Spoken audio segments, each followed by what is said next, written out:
ಈಗ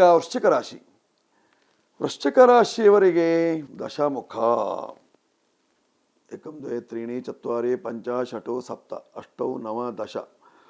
ನೋಡಿ, ಇದು 10 ಮುಖದ ರುದ್ರಾಕ್ಷಿ, ದಶಮುಖಿ. ಈ ದಶಮುಖದ ರುದ್ರಾಕ್ಷಿಯನ್ನು ಧಾರಣೆ ಮಾಡುವುದರಿಂದ ಏನು ಫಲ ಇದೆ ಆಗಿದ್ದರೆ, ಇದು ವೃಶ್ಚಿಕ ರಾಶಿಯವರಿಗೆ ಹೇಳಿದ್ದಾರೆ. ಪದೇ ಪದೇ ಕುರುಗಳಾಗ್ತದೆ ಅಂದರೆ ಆ ಕುರುಗಳನ್ನು ಪರಿಹಾರ ಮಾಡುವಂತಹ ಶಕ್ತಿ ಇದೆಯಂತೆ. ಗಡ್ಡೆ, ವ್ರಣದೋಷ, ವ್ರಣ ಅಂದರೆ ಹುಣ್ಣು ಇತ್ಯಾದಿಗಳು ಶರೀರದಲ್ಲಿದೆ ಅಂದರೆ ಅದನ್ನು ಪರಿಹಾರ ಮಾಡುವಂತಹ ಶಕ್ತಿ ಇದೆ. ಜೊತೆಯಲ್ಲಿ ತೊನ್ನಿನ ಕಾಯಿಲೆಗೆ ಮದ್ದು, ಕೆಲವರಿಗೆ ಬಿಳಿ ತೊನ್ನು ಆಗಾಗ ಕಾಣಿಸ್ತಿದೆ, ಕೆಲವರಿಗೆ ಅದಕ್ಕೆ ಒಳ್ಳೆಯ ಮದ್ದು ಇದು. ಕಾಮಾಲೆ ದೋಷ ಪರಿಹಾರವನ್ನು ಮಾಡುವಷ್ಟು ಶಕ್ತಿ ಇದೆ. ಕಾಮಾಲೆ ದೋಷ ಅಂದ್ರೇನು? ಜಾಂಡೀಸನ್ನು ಪರಿಹಾರ ಮಾಡುವಂತಹ ದೋಷ. ಮೂಳೆ ನೋವು, ಬೆನ್ನು ನೋವು ಪರಿಹಾರ ಮಾಡುವಂತಹ ಶಕ್ತಿ ಇದೆ.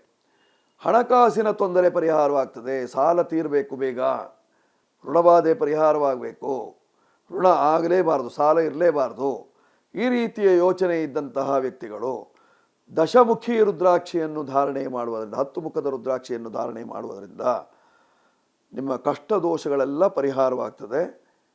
ಜೊತೆಯಲ್ಲಿ ದಶದಾನವನ್ನು ಮಾಡಿದಷ್ಟು ಪುಣ್ಯ ಇದೆ. ಗೋಭೂತಿಲ ಹಿರಣ್ಯಾಜ್ಯ ವಾಸೋ ಧಾನ್ಯ ಗುಡಾನಿ ಚ ರೌಪ್ಯಂ ಲವಣಮಿತ್ಯಾಹು ದಶದಾನ ಅನುಕ್ರಮವಾಗಿ ದಶದಾನವನ್ನು ಹೇಳಿದ್ದಾರೆ. ಆ ದಶದಾನವನ್ನು ಮಾಡಿದಷ್ಟು ಪುಣ್ಯ ಈ ದಶಮುಖಿ ರುದ್ರಾಕ್ಷಿಯನ್ನು ಧರಿಸುವುದರಿಂದ ಆಗ್ತದೆ. ಶಿವಾನುಗ್ರಹಕ್ಕೆ ದಶಮುಖಿ ರುದ್ರಾಕ್ಷಿ ವೃಶ್ಚಿಕ ರಾಶಿಯವರಿಗೆ. ನೋಡಿ, ಧನು ರಾಶಿಯವರಿಗೆ 11 ಮುಖದ ರುದ್ರಾಕ್ಷಿಯನ್ನು ಹೇಳಿದ್ದಾರೆ. 11 ಮುಖ ಯಾಕೆ? ಶಿವನ ಸಂಖ್ಯೆ 11. ಮೃಗವ್ಯಾದಶ್ಚ ಶರ್ವಶ್ಚ ನಿರುತಿಶ್ಚ ಅಜೈಕಪಾತ್ ಐರ್ಬುದ್ಧ ಪಿನಾಕೆ ಚ ಭವನಾಥೋ ಮಹೇಶ್ವರ ಸ್ಥಾಣುರ್ಭವಶ್ಚ ಕಾಪಾಲಿ ರುದ್ರ ಏಕಾದಶ ಸ್ಮೃತಃ. ಏಕಾದಶ ರುದ್ರರು, ಆ ರುದ್ರರ ಶಕ್ತಿ ಇರತಕ್ಕಂಥದ್ದು ಏಕಾದಶ ಮುಖದ ರುದ್ರಾಕ್ಷಿಯಲ್ಲಿ.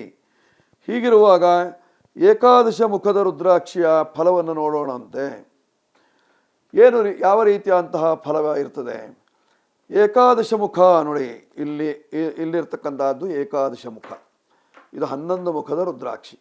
ಈ ರುದ್ರಾಕ್ಷಿಯನ್ನು ಧಾರಣೆ ಮಾಡಬೇಕಾಗಿರ್ತಕ್ಕಂಥವರು ಧನು ರಾಶಿಯವರು ಮೊಡವೆ ಗುಳ್ಳೆ ಪರಿಹಾರ. ಮುಖದ ಭಾಗದಲ್ಲಿ ಏನಾದರೂ ಮೊಡವೆ ಆಗ್ತದೆ, ಗುಳ್ಳೆಗಳು ಪದೇ ಪದೇ ಹೇಳ್ತಾ ಇರ್ತದೆ, ಬಂಗು ಹೇಳ್ತಾ ಇರ್ತದೆ, ಅದನ್ನು ಪರಿಹಾರ ಮಾಡುವಂತಹ ಶಕ್ತಿ ಇದೆ. ಮಕ್ಕಳಿಗೆ ವಿದ್ಯಾಭ್ಯಾಸಕ್ಕೆ ಅನುಕೂಲವನ್ನು ಮಾಡಿಕೊಡ್ತದೆ. ಶತ್ರುಕಾಟ ನಿವಾರಣೆ, ಪ್ರತಿಯೊಬ್ಬರಿಗೂ ಶತ್ರುಗಳಿದ್ದೇ ಇರ್ತಾರೆ ಒಂದಲ್ಲ ಒಂದು ರೀತಿಯಲ್ಲಿ, ಅದನ್ನು ನಿವಾರಣೆ ಮಾಡುವಂತಹ ಶಕ್ತಿ. ಮಾಂತ್ರಿಕ ಪೀಡೆ ಪರಿಹಾರ, ಮಾಂತ್ರಿಕ ಪೀಡೆ, ಮಂತ್ರ ಮಾಟ ಮಾಡುವವರು ಇರ್ತಾರಲ್ಲ, ಆ ದೋಷವನ್ನು ಪರಿಹಾರ ಮಾಡುವಂತಹ ಶಕ್ತಿ. ಶ್ವಾಸಕೋಶದ ಶುದ್ಧತೆ, ಮಲಬದ್ಧತೆ ನಿವಾರಣೆ, ಮಲರೋಗ, ಮಲಬದ್ಧತೆ, ಮೂರ್ಛಾರೋಗ ಇತ್ಯಾದಿಗಳಿದ್ದರೆ ಅದನ್ನೆಲ್ಲ ಪರಿಹಾರ ಮಾಡುವಂತಹ ಶಕ್ತಿ ಇದೆ 11 ಮುಖದ ರುದ್ರಾಕ್ಷಿಯಲ್ಲಿ. ಕೆಲವರಿಗೆ ಸರ್ಪದೋಷ ಇರ್ತದೆ, ಆ ದೋಷವನ್ನು ಪರಿಹಾರ ಮಾಡ್ತದೆ. ವಿಷಭಯವನ್ನು ನಿವಾರಣೆ ಮಾಡ್ತದೆ. ಮನೆಯಲ್ಲಿ ಅಶಾಂತಿ ಇದೆ ಅಂದರೆ ಶಾಂತಿ ನೆಲೆಸುವಾಗ ಮಾಡ್ತದೆ.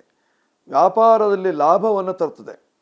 ದಂಪತಿಗಳಲ್ಲಿ ಸುಖ ಸಂತಾನ ಪ್ರಾಪ್ತಿ, ರೋಗ ಶಮನ ಇದೆಲ್ಲವನ್ನು ಮಾಡುವಂತಹ ಗುಣ ಇದೆ ಏಕಾದಶ ಮುಖದ ರುದ್ರಾಕ್ಷಿಯಲ್ಲಿ. ಆದ್ದರಿಂದ 11 ಮುಖದ ರುದ್ರಾಕ್ಷಿಯನ್ನು ಧನು ರಾಶಿಯವರು ನೋಡಿ, ಇದು 11 ಮುಖ ಅಂತ ತೋರಿಸಿದೆ ನಾನು. ಧನು ರಾಶಿಯವರು 11 ಮುಖದ ರುದ್ರಾಕ್ಷಿಯನ್ನು ಧರಿಸುವುದರಿಂದ ನಿಮಗೆ ಕ್ಷೇಮ ಇದೆ. ಶಿವಾನುಗ್ರಹಕ್ಕೆ 11 ಮುಖದ ರುದ್ರಾಕ್ಷಿ.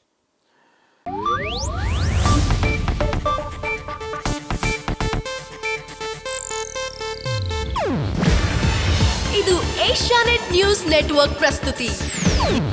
ನೀವು ನೋಡ್ತಿದ್ದೀರಾ ಏಷ್ಯಾನೆಟ್ ಸುವರ್ಣ ನ್ಯೂಸ್.